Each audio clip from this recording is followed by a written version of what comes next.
Hi guys, welcome back to our channel, our 52nd mini vlog. আজি আপোনালোকক দেখুৱাবলৈ গৈ আছো 2004 চনতে স্থাপন হোৱা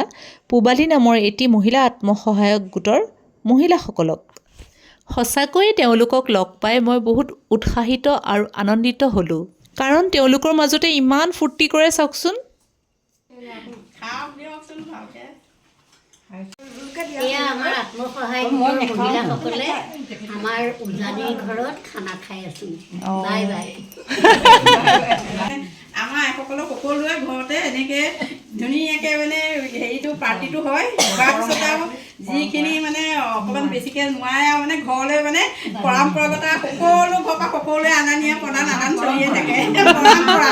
আমি এইটো নাম দিছোঁ কি অন্য একো নক'লেও আমাৰ মানে আইসকলৰ ভিতৰতে এইটো পৰম্পৰা বুলি ক'লে বুজি পাই যায় নিবলৈ আমাৰ ইয়াৰ পৰা মানে কাগজ পলিথিনো সকলো যোগাৰ হ'ব আমাৰ পূবালী গোটৰ প্ৰথম স্থাপন হয় মানে 2004 চনত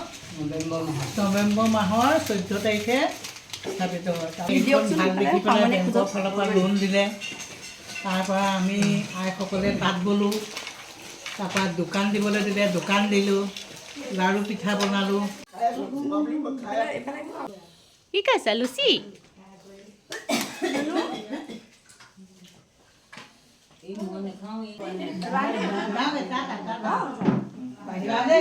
আমি ফ্ৰেঞ্চ ফ্ৰাইজ খাই আছো চাওক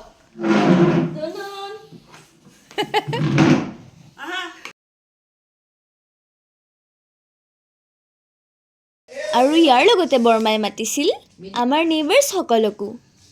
আমি সকলোৱে একেলগে বহি কিমান ফূৰ্তি কৰি খালোঁ চাওকচোন এইটো পিঠা চাওকচোন ইমান সুন্দৰকৈ বনাইছে এইটো বোলে বহুত স্পেচিয়েলকৈ বনাইছে ক'ব কি কি আছে ইয়াত আপেল আছে হেৰি কাজু আছে কমলা আছে নাৰিকল আছে